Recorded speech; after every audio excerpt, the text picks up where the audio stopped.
دعویٰ کرتا ہے کہ ہم کو فیض اویسی حاصل ہو رہا ہے، ڈائریکٹلی اللہ کے رسول صلی اللہ تعالیٰ علیہ وسلم ہم کو تعلیم فرما رہے ہیں، کوئی کہتا ہے خضر علیہ السلام ہم کو تعلیم کر رہے ہیں۔ اللہم صلی وسلم علی سیدنا محمد وعلی آل سیدنا محمد کما تحب وترضی بأن تصلی علیہ صلی اللہ تعالی علیہ وسلم۔ کس عمر میں مرید پیر سے دور ہو کر کے ہلاک ہو جاتا ہے؟ یعنی مرید کے دودھ پینے سے لے کر کے مقام مشیخیت تک کے کیا منزل ہے؟ یعنی جیسے ہم ایک عام زندگی میں سمجھیں کہ جب ایک بچہ پیدا ہوتا ہے تو ایک عمر ہوتی ہے اس کے دودھ پینے کی، ہے نا؟ اس کے بعد کی ایک عمر ہوتی ہے دودھ چھوڑنے کی، ایک عمر ہوتی ہے اس کے بالغ ہونے کی، اور ایک عمر ہوتی ہے اس کے ضعیف ہونے کی۔ ویسے ہی طریقت کے اندر بھی سیم یہی سسٹم ہے۔ اب ہم اس میں آپ لوگوں کو یہ سمجھانے کی کوشش کریں گے کہ شیر طریقت پینے کی عمر کیا ہے، یعنی طریقت کا دودھ پینے کا عمر کیا ہے۔ جیسے ایک بچہ پیدا ہوتے ہی ماں کا دودھ پیتا ہے، اس کا شیر پیتا ہے، اور اگر اسی ایام شیر خواری میں ماں اس کی جدا ہو جائے یا ماں سے جدا ہو جائے تو یہ کیا ہو جائے گا؟ ہلاک ہو جائے گا، مر جائے گا، ہے نا؟ اور اگر جوانی میں پہنچا، جوانی میں اپنی جوانی کا جوش ایسا ہوتا ہے طاقت کی وجہ سے، ہے نا؟ اس میں اگر کچھ غلطیاں کیا تو بھی ہلاک ہو جائے گا، ہے نا؟ اب بچپنے شیرخواری سے لے کے جوانی تک، یہاں تک کہ ضعیف ہونے کے بعد جب پیری اس کو آ جاوے، مرتبہ مشاخیت پر جب تک نہ پہنچ جاوے، تب تک کہ اس کو شیخ کی خدمت یعنی پیر کے دربار میں، ان کے رابطے میں، ان کے تصرف میں رہنا اس کے لیے لازم ہے۔ یہاں تک کہ بعض مشائخین اور اکثر لوگوں کا قول یہی ہے کہ شیخ کے جدا ہونے کے بعد ان کو احساس ہوا کہ اگر ہمارے شیخ ہوتے تو شاید ہم اور آگے جا چکے ہوتے۔ اسی پر انشاءاللہ تبارک و تعالی ہم فوکس کریں گے۔ ایام جوانی سے کہولت کا عمر کا ایک حصہ ہے نا؟ ایام جوانی سے لے کر کے اور تجربے کاری کی زندگی کے بیچ کا ایک حصہ ہے، یعنی تجربہ سیکھنے کا، اور کہولت سے مشیخیت تک کا دوسرا حصہ ہے۔ یعنی اس تجربہ سے کام لینے کا غرض کہ مرید مبتدی شیرخوار بچہ ہے، یعنی شروع میں جب بندہ مرید ہوتا ہے تو یوں سمجھ لو کہ ابھی وہ طریقت کی دنیا میں پیدا ہوا ہے، ابھی وہ دودھ پی رہا ہے، بات سمجھا رہی؟ اور مرید ہو کے اگر فوراً وہ جدا ہو جائے گا، اور اب تو جدا ہونا دور کی بات ہے، پیر سے بندہ مل ہی نہیں پاتا ہے، اور طریقت کے بڑے کمالات کے دعوے کرتا ہے نا؟ یا تو ایسی صورت ہو کہ شیخ اتنا کامل ہو کہ اپنا تصور دے کر کے اور اس کی روحانی نگرانی کرے، ایسے ہی جیسے اللہ کے رسول صلی اللہ تعالی علیہ وسلم نے حضرت اویس قرنی کی، بات سمجھا رہی ہے؟ مگر اس دور میں ایسا مل پانا بہت مشکل امر ہے۔ اگر شیخ سے جدا ہوگا، یعنی مرید ہوا اور شیخ سے جدا ہو گیا، اگر ان کی خدمت بابرکت میں نہ رہ پایا تو ہلاک ہو جائے گا۔ جب عالم غیب کی کچھ باتیں ظاہر ہوں مرید ہونے کے بعد، جب یہ بندہ شیخ کی خدمت میں رہے گا تو غیب کی چیزیں اس پر کچھ ظاہر ہونا شروع ہو جائیں گی، مثلا نور یا نار کا یا صورتوں کا دکھائی دینا، جیسے کہ مثلا انبیاء، اولیاء، فرشتے، ان کا دکھائی دینا، یا پھر ان کی آوازیں سنائی دینا۔ یہ اگر مرید ہونے کے بعد جس مرید کا یہ حال ہو، یعنی ارواح انبیاء اور اولیاء سے اس کی ملاقات ہو رہی ہو، کیا ہو رہی ہو؟ ملاقات ہو رہی ہو، یا غیبی آوازیں اس کو سنائی دے رہی ہو، تو گویا کہ اب اس کے دودھ، یعنی ابھی یہ دودھ پی رہا ہے، اب یہ اتنی طاقت آئی ہے کہ اب اس کے دودھ چھوڑنے کا عمر ہے، یعنی گویا اب یہ دودھ پیتا بچہ ہی ہے۔ دودھ پیتا بچہ کون طریقت کے اندر ہے؟ جس کو غیب کی چیزیں ظاہر ہونا شروع ہو جائیں۔ بات سمجھ آ رہی؟ مثلا ارواح انبیاء، اولیاء، فرشتوں کا دکھائی دینا یا غیبی آوازیں اس کے کانوں کے اندر سنائی دینا، یعنی آوازیں لاہوتی اس کے اندر آنا، اس کو سنائی دینا پڑ جانا، تو گویا اب اتنا ہونے کے بعد یوں اندازہ کر لو کہ ابھی اس کے دودھ چھوڑنے کا عمر ہوا۔ اب اس چیز کو اگر آپ آزمانے چلے جاؤ تو اس دور میں کتنے لوگ کیا نام ہے طریقت کے اندر اپنے شیخ طریقت کی شیر طریقت انہوں نے پیا ہوا ہے۔ اب جن کو یہ نظارے ہو رہے ہیں گویا ان کے شیخ طریقت کا شیر طریقت نصیب ہوا، شیخ طریقت کا شیر طریقت نصیب ہوا، اور جن کو نصیب نہیں ہوا تو ان کو چاہیے کہ ابھی دودھ اور پیئیں اپنے پیر کا۔ یعنی گویا اب یہ دکھنے کے بعد یہ سمجھ لو کہ ابھی اس کے دودھ چھوڑنے کا عمر آ گیا ہے۔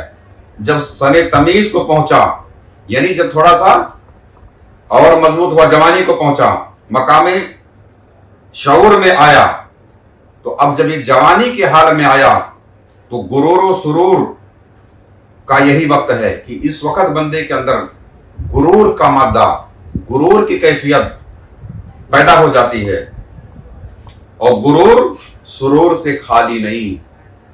غرور جیسے کہ ایک بچہ بڑا ہوا، جوان ہوا، آپ نے دیکھا نا کہ وہ اتنا شعور نہیں کر پاتا ہے کہ کسی سے بھی لڑ بیٹھتا ہے نا، کسی سے بھی بھیڑ جاتا ہے، اچھے بری طاقت تو جسم میں ہے، باقی شعور مکمل اس کو نہیں ہے۔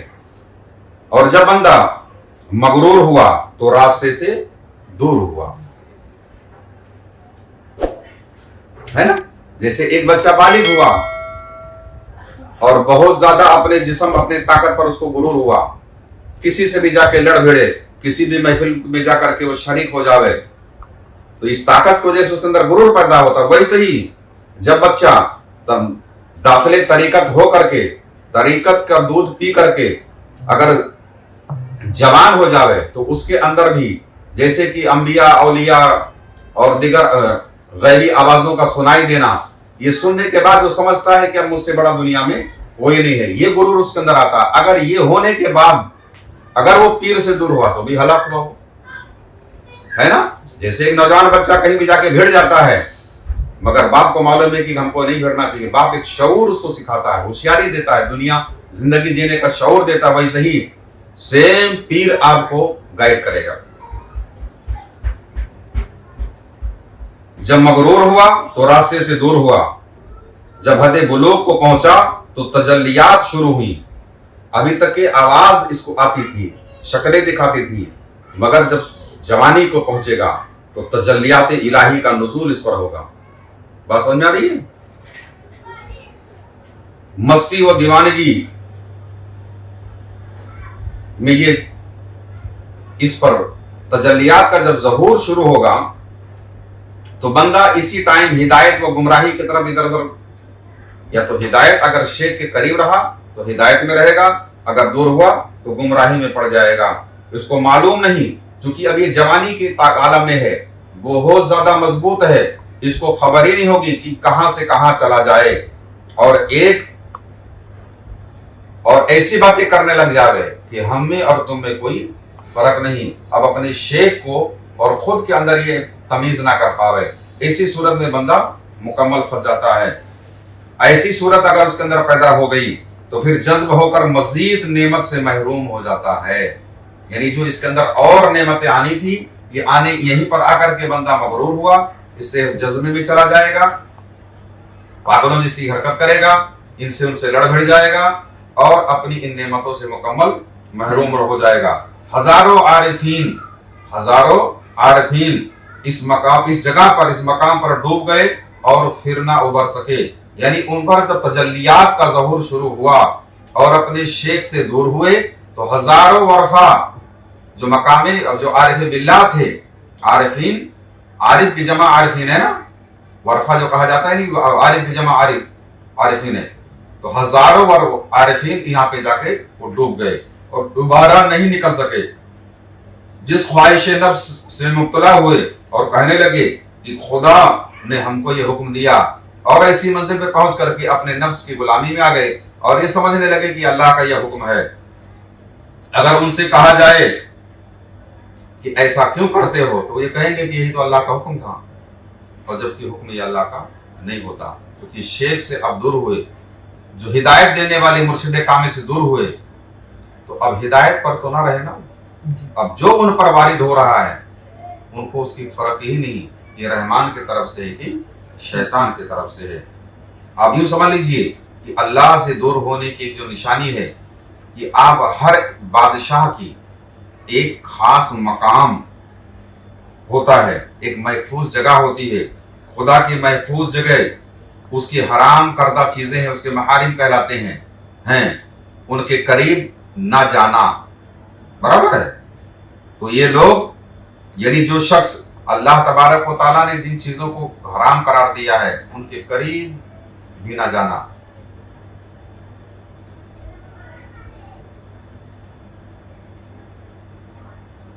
اس طریقے سے بندہ اگر اپنے شیخ کامل سے دور ہوا تو وہ پھر پھنس گیا، اللہ کی پناہ، نعوذ باللہ من ذالک۔ الغرض جوانی میں انسان اپنے آپ کو بہت تجربے کار سمجھتا ہے، اور مگر وہ بعض چیزیں ایسی ہوتی ہیں جو چھپی ہوئی ہوتی ہیں، ان کی خبر تک نہیں ہوتی، اور وہ اپنے نفس کا شکار ہو جاتا ہے اور خود کے ہی ساتھ وہ دغا کرنے لگ جاتا ہے، اور اپنے شیخ کی کمائی ہوئی محنت کو وہ اس میں ضائع کر دیتا ہے۔